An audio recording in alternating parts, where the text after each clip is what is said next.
So a lot of times when people take pictures in the bathroom, or they take pictures in the garage, or maybe a gymnasium, or maybe in a classroom, you may end up with a picture that has this sort of different color temperature.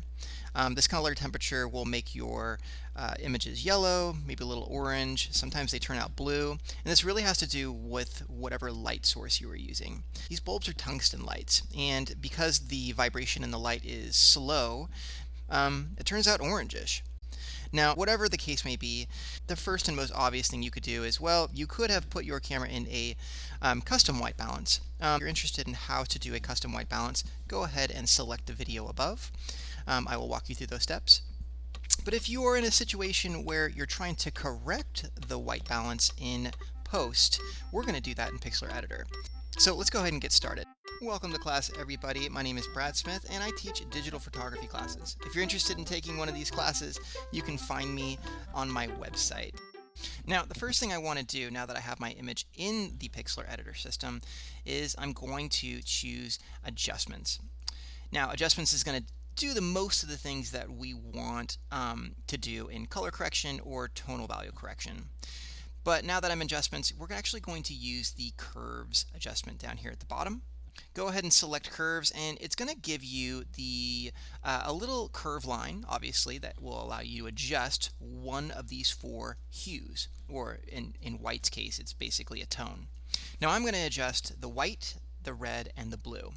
Now I'm going to take white about, well, let's say about a quarter higher, and this is going to brighten my image, but it's also going to increase the level of white in my image.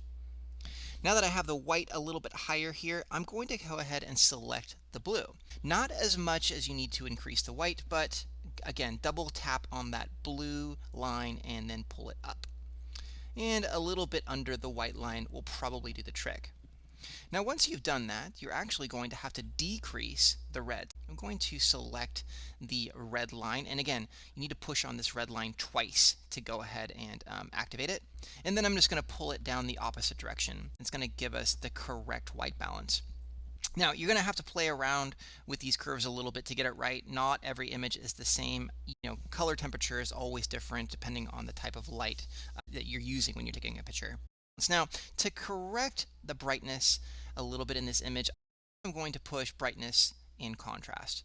And what I'm going to do from here is I'm actually going to decrease the brightness a little bit. And probably, let's see here, how much do I want to take it? Maybe decrease it about 17%. And then I'm going to increase my contrast roughly 20%. That way it gives me a little dimension. My little toy here actually has a little more shadow line, a little bit more contrast on it. And then the brightness I drummed down. That allows me to see the shape of the product a little bit better. That's pretty much it. That's going to wrap up all the steps. Hope you enjoyed it, and don't forget to practice, guys. See you in the next video.